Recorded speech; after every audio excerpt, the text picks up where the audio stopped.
I'm Tony Johnson, the PM Exam Guru at Crosswind Learning. In our video today, we're going to talk about some things to keep in mind come exam day. You know, the day you take the PMP exam or other PMI exam can be a very stressful day, so there's going to be some key points we're going to address here. First is the anxiety curve. Now, sometimes with anxiety, they say it's fight or flight. As an example, maybe you've heard that phrase before. So when we think about a normal distribution, you know, one end of it, I don't care too much, I'm not excited about it. The other end, oh my God, my world is melting down. Okay, anxiety-wise, I need you somewhere between those 2 points, because that's going to mean you're alive. It's going to mean you're paying attention to it. So that's a good thing. Expect anxiety, but remember, you know, it's what keeps you focused and motivated. Now, the next is airport security check-in. I'm saying this because it sounds a little weird, but they're going to hit you with a metal detector. They're going to have you pull your pockets out. I mean, everything, well, even the metal detector, it'll be a body scan. So just expect that. Don't sweat it unless you're hiding something. You got nothing to hide.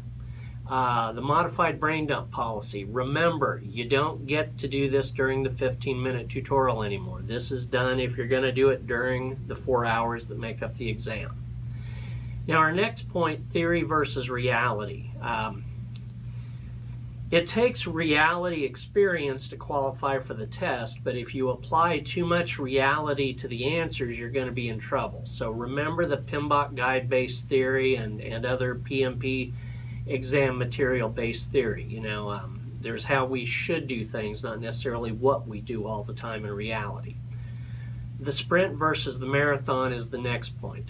Remember, you know, you've got to get through questions on average 72 seconds every question. Now, if I say a milestone has what duration? 0. Okay, next question.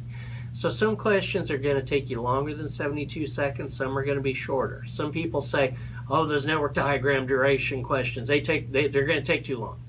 Okay, worst case, you take a minute and a half setting the diagram up. The next 2 or 3 questions that follow, you're probably going to answer as quickly as you can snap your fingers. So remember the sprint to keep moving, but also remember you've got to keep that up over the full 4-hour, 200-question marathon.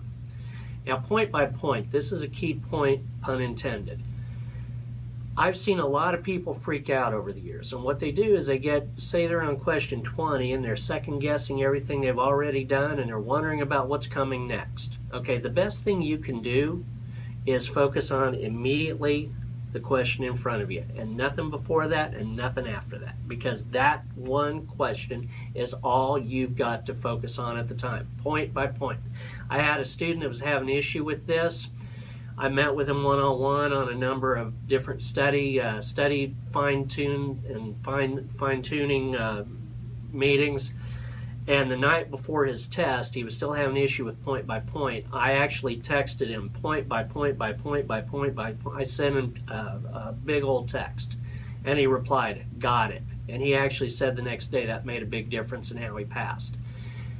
Trust your instincts. Your gut feel is the most calibrated it's going to be come exam time. You might not know why you're drawn to a particular answer, but you are. Trust that gut.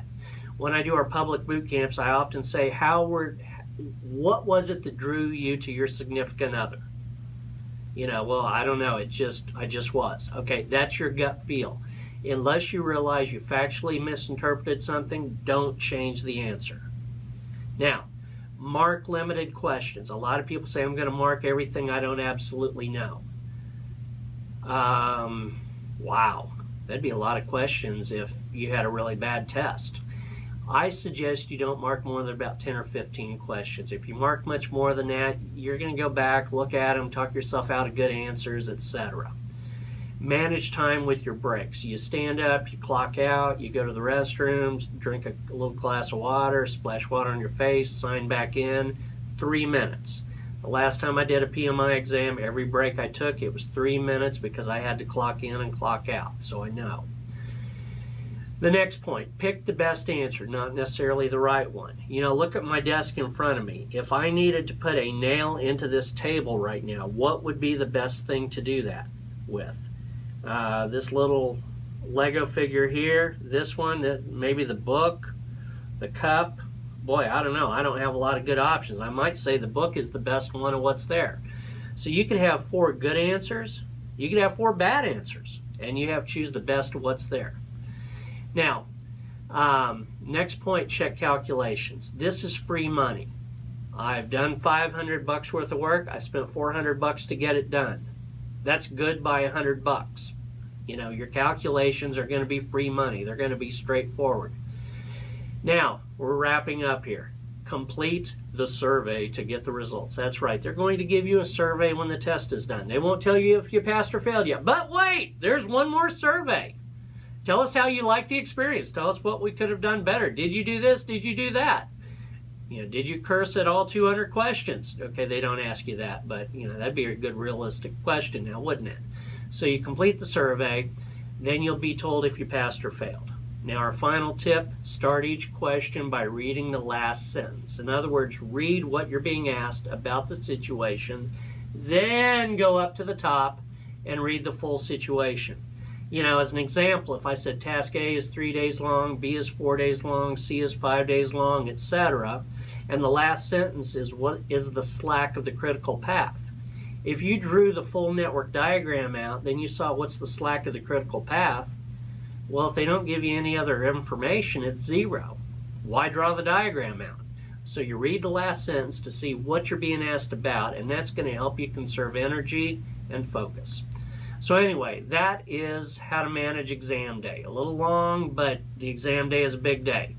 Subscribe to us on YouTube. Like this video if you got some value out of it, and come visit us at crosswindpm.com for exam classes, products, exam simulation, and other products to help you get the money and the raise and promotion that you deserve. Thank you.